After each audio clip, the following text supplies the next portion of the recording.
Саламатсыңар балдар. Кыргызстандын жана дүйнөнүн тарыхы сабагы боюнча 11 класстын материалында берилген СССРдин кулашы, эгемендүү Кыргыз Республикасынын жаралышы деген теманы мен Мурзаев Сүйүнали силер менен биргеликте талкуулайбыз. Президентти шайлоо. 1990 жылы мартта СССР эл депутаттарынын 3-съезди өлкөдө президенттик бийликти белгилеген. Мамлекетти башкаруунун бул формасынын киргизилиши, улут аралык мамилелердин өзгөрүшү, плюрализмдин өнүгүшү, көп партиялуулуктун киргизилиши менен шартталган. Анын үстүнө администрациялык буйрукчул система жоюлуп, КПСС бийликтен четтетилгенден кийин бийлик төмөндөн жогору карай советтерге берилген.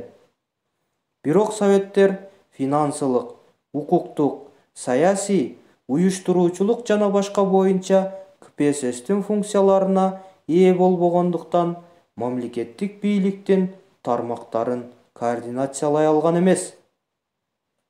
Президенттик бийлик өлкөдө өкмөттүн ишмердигин аныктаган жана анын ишин контролдогон. Мыйзам чыгаруучу жана сот бийликтеринин иштерин, эл чарбасын башкарууну, бюджеттик финансылык системаны, эмгекке акы төлөө жана баалардын аныкталышын, мыйзамдардын аткарылышын көзөмөлдөгөн. СССРде президенттик башкаруунун киргизилиши менен Казакстанда, Өзбекстанда жана башка бир катар союздук республикаларда президенттик башкаруу киргизилген. 1990 жылы 27 октябрда Кыргыз СССРинин Жогорку Советинин сессиясында альтернативдүү негизде Аскар Акаев Кыргызстандын биринчи президенти болуп шайланган. Аскар Акаев мурдагы бийликтен өтө оор мурас алган. Ошол жылы жай айындагы улуттар аралык кандуу кагылышуудан кийин улуттук мамилелер өтө курч абалда турган. Мамлекеттик эгемендүүлүк жөнүндөгү декларация. Союздук республикалар гана эмес, аз сандуу улуттар дагы көз карандысыздыкты талап кыла баштаган. 1990 жылы 15 декабрда Кыргыз СССРинин Жогорку Совети Кыргыз Республикасынын мамлекеттик эгемендүүлүгү жөнүндөгү декларация кабыл алган.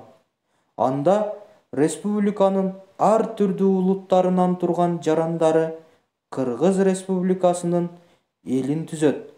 Республикада жашаган бардык улуттардын улуттук маданиятын, тилин, каада-салттарын сактоого жана өнүктүрүүгө кам көрүлөт деп белгиленген.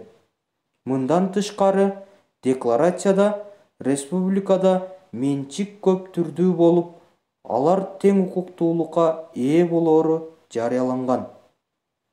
Президенттик башкаруу киргизилгенден кийин өзгөчө Кыргызстандын мамлекеттик эгемендүүлүгү жөнүндөгү талкуунун жүрүшүндө мамлекеттик бийликтин системасын кайра түзүү, аны чыңдоо, мамлекеттик бийликти мыйзам чыгаруучу, аткаруучу жана сот бийлиги деген 3 бутакка бөлүү жөнүндө көптөгөн сунуштар айтылган. КПСС бийликтен кеткен соң мамлекеттик бийликтин чыныгы ээси деп аталган советтер жараксыздыгын көрсөткөн. Мамлекеттик бийликти чыңдоо эң зарыл талаптардан болуп калган. Муну жакшы түшүнгөн Аскар Акаев 1990 жылы декабрда республиканын Жогорку Советине мамлекеттик бийликтин системасын өзгөртүүнүн биринчи кезектеги чаралары жөнүндө кайрылуу жөнөткөн. Ошондой эле Кыргыз СССРинин областтарга бөлүнүшүн өркүндөтүү жөнүндөгү жана жаңы областтарды түзүү жөнүндөгү республикалык мыйзамдарды парламенттин кароосуна сунуш кылган.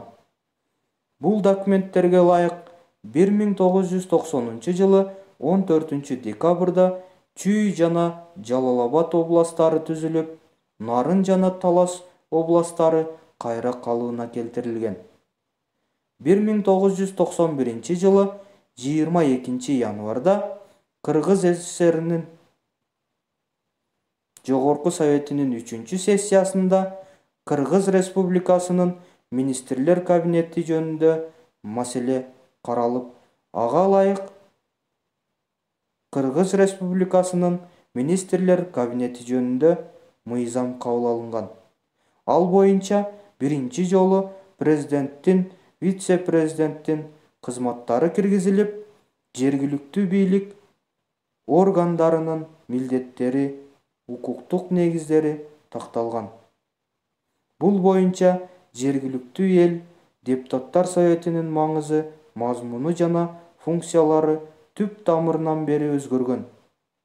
Ушул мыйзамга ылайык Кыргыз Республикасынын биринчи өкмөтү Министрлер Кабинети түзүлгөн. Мурдагы Министрлер Советинен айырмаланып, бул өкмөт президентке баш ийип, өзүнүн ишмердигин анын жетекчилиги астында жүргүзгөн. Жаңы мыйзамга ылайык Министрлер Советинин төрагасынын 8 орун басарынын ордуна 5 мамлекеттик катчынын кызматы киргизилген. Бөлүмдөр ашыкча кызматкерлер кыскартылган. 1991 жылы 22 январда Жогорку Советтин 3 сессиясында Эгемендүү Республиканын биринчи премьер-министрлигине Насырдин Исанов бекитилген. Мамлекеттик катчылыкка болсо Койчиев, Иордан, Дүйшеев, Фишер, Муралиев жаңы кабинеттин министрлери жана мамлекеттик комитеттердин төрагалыгына кандидаттар бекитилген. СССР эл депутаттарынын 4 съездинин чечими боюнча жана СССР Жогорку Советтеринин 1991 жылы 16 январдагы токтомуна ылайык тең укуктуу эгемендүү республикалардын жаңыланган федерациясы катары СССРди сактоо маселеси жалпы элдик добушка коюлган. Референдум 1991 жылы 17 мартта өткөрүлүп, Союзду сактоого далаалат кылган күчтөр менен аны бузууга аракеттенгендердин күрөшүнүн шартында жүргүзүлгөн. Көпчүлүк жерлерде конституциялык эрежелер бузулган. 1991 жылы 21 мартта СССРдеги референдумдун жыйынтыктары боюнча СССРдин Жогорку Совети токтом кабыл алган. Анда референдумга өлкө боюнча 147 миллион адам катышканы, Союзду сактоо үчүн 112 миллион адам, тактап айтканда катышкандардын 76% добуш бергендиги белгиленген. Референдумдун жыйынтыгында 9 союздук республика РСФСР, Украина, Белоруссия, Өзбекстан, Казакстан, Азербайжан, Кыргызстан, Тажикстан, Түркменстан көпчүлүк добуш менен Союзду сактоого добуш берген. Ал эми калган 6 республикада Грузия, Литва, Молдавия, Латвия, Армения, Эстония Союзду сактоо үчүн андагы калктын 1-25% гана добуш бергендиги айтылат. Чындыгында бул республикалар Союздун сакталышына каршы экендиктерин билдиришкен. Жалпысынан референдумдун жыйынтыгы союздук келишимди иштеп чыгууга мүмкүндүк берген. 1991 жылы мартта келишимдин долбоору иштелип чыккан. 1991 жылы Кыргыз СССРнин Жогорку Совети республика үчүн маанилүү бир катар документтерди кабыл алган. 5 февралда Кыргыз СССРнин Жогорку Советинин сессиясында республиканын Борбор шаарынын тарыхый атын калыбына келтирүү маселеси талкууланып, полководец Фрунзенин атын алып жүргөн Борборго кайрадан Бишкек деген баштапкы аталышы берилген. 1991 жылы 8 майда Кыргыз СССРнин Жогорку Советинин республикаларынын жаңы конституциясынын долбоорун иштеп чыгуу боюнча комиссиянын курамы бекитилген. Республикада көп укулаттуу экономиканы калыптандыруу, өндүрүш каражаттарына карата менчиктин көп түрүн тең укукта өнүгүшүн камсыз кылуу үчүн 1991 жылы 19 апрелде жер реформасы жөнүндө мыйзам кабыл алынган. Ушул эле жылы 26 июнда Кыргыз СССР Жогорку Совети эгемендүү мамлекеттердин союзу жөнүндө келишимдин долбоорун жактырган. Союздук келишимдин долбоору боюнча борбордук бийлик союздук республикаларга көп ири маселелерди өз алдынча чечүү мүмкүндүгүн берген. Орус тили мамлекеттик статусунан ажыратылып, улут аралык байланыштын тили болгон. Республикалардын өкмөт башчылары союздук өкмөттүн ишине чечүүчү добуш менен катышуу укугун алышкан. Согуштук өнөр жай комплекстеринин ишканаларын союз жана республикалар биргелешип колдонмок болгон.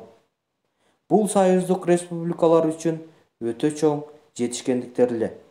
Бирок союздук келишимдин көп пункттары эл аралык укуктун нормаларына туура келген эмес.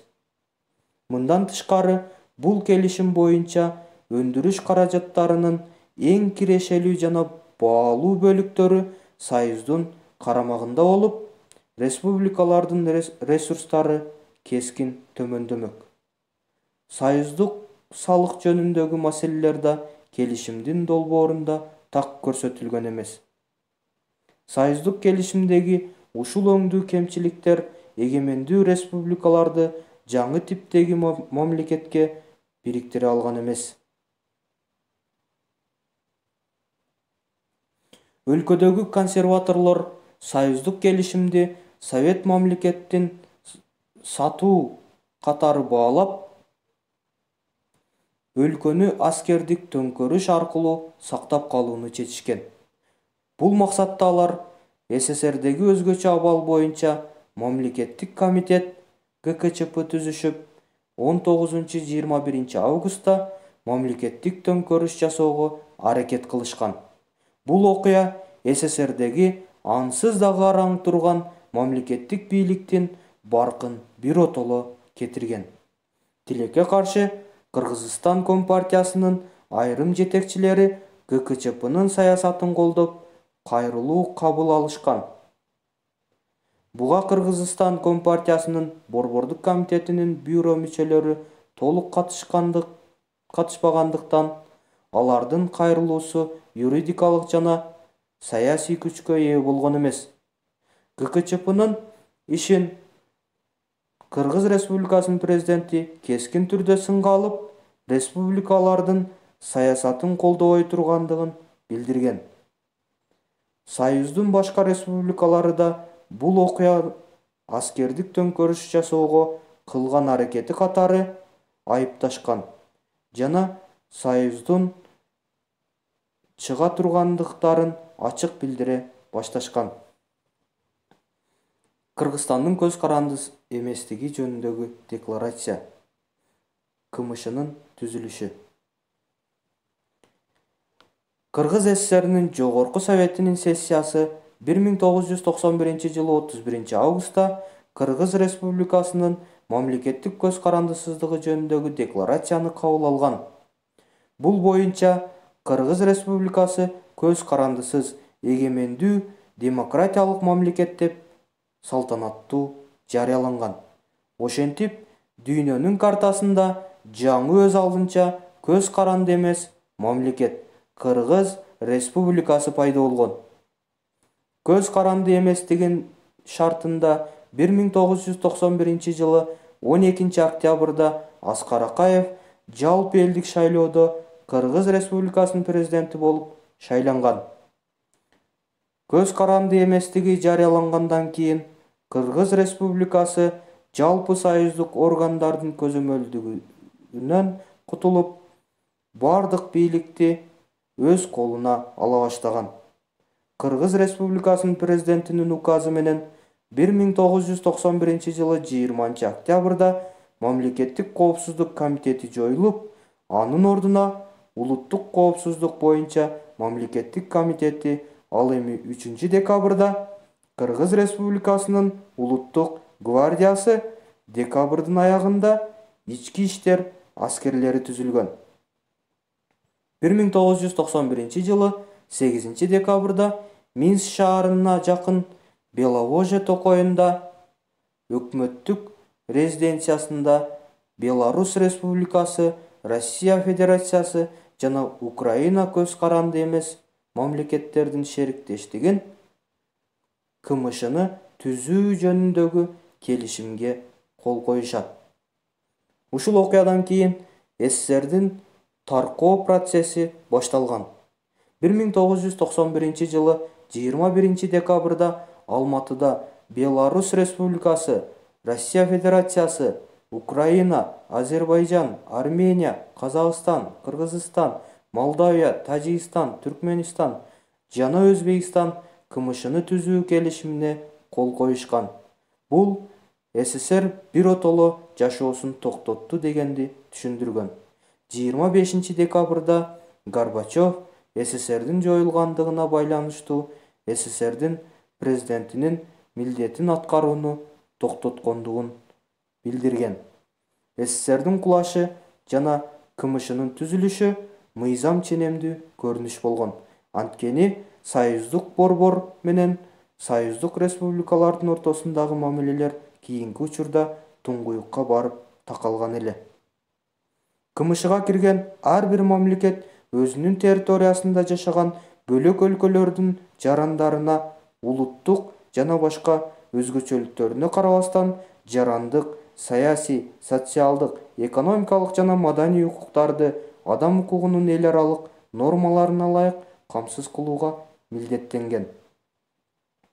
Ошентип, формалдуу түрдө федеративдүү мамлекет деп аталып, ал эми иш жүзүндө унитардык мамлекет катары жашап келген Советтик социалисттик республикалардын союзу жөн гана тарап кетпестен шериктештикке жол бошоткон. Негизгиси, бул процесс чыр-чатаксыз, кан төгүүсүз, тынчтык жол менен өткөн.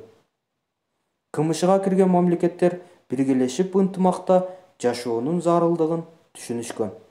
Анткени СССРде бирдиктүү эл чарба комплекси түзүлүп, ар бир союздук республиканын экономикасы бири-бирине чырмалышкан байланышта болгон. Союздук республикалардын элдери бири-бири менен тыгыз байланышта болушуп, аралашып калган эле. Алардын биримдиги коомдук турмуштун бардык жактарынан саясий, экономикалык, маданий, коргонуу маселелери боюнча зарыл болгон. Ошону менен бирге КМШга кирген мамлекеттер реалдуу эркиндикке жетишкен. Мына балдар, бүгүнкү сабакты канчалык деңгээлде өздөштүргөнүңөрдү текшерүү максатында атайын силерге кроссворд тапшырмасы берилет. Кроссворд тапшырмасынын алгачкы суроосуна көңүлүңөрдү бурабыз. Эгемендүү Кыргыз Республикасынын туңгуч президенти ким болгон? Ойлонууга 10 секунд убакыт берилет. Азаматсыңар. Бул Аскар Акаев болчу. Экинчи суроого көңүлүңөрдү бурабыз. 1991 жылдын 25 декабрында СССРдин жоюлгандыгына байланыштуу СССРдин президентинин милдетин аткарууну токтоткондугу жөнүндө билдирген тарыхый инсан ким?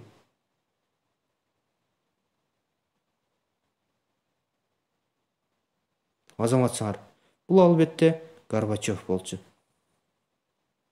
Кийинки суроо 1990 жылдын 15 декабрында Кыргыз Республикасынын мамлекеттик эгемендүүлүгү жөнүндөгү декларацияны кабыл алган жогорку орган бул?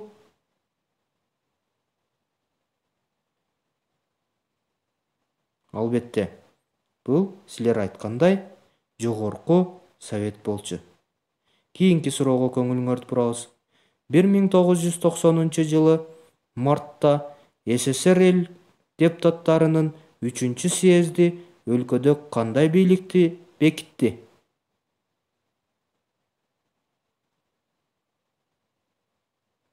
Туура бул дагы. Бул президенттик бийлик болчу. Азаматсыңар балдар. Мына ушу менен сабагыбыз аягына чыкты. Силер үчүн атайын үй тапшырмалар берилет. Биринчи үй тапшырмасы эгемендүү Кыргыз Республикасынын легендарлуу парламенти жөнүндө маалымат таап келүү. Экинчи тапшырма Кыргыз Республикасынын аймагында түзүлгөн алгачкы элчиликтер боюнча маалымат табуу. Үчүнчү тапшырма алгачкы түзүлгөн саясий уюмдар, партиялар боюнча маалымат таап келүү. Ал эми акыркы тапшырма Кыргыз Республикасынын биринчи конституциясы боюнча маалымат таап келүү.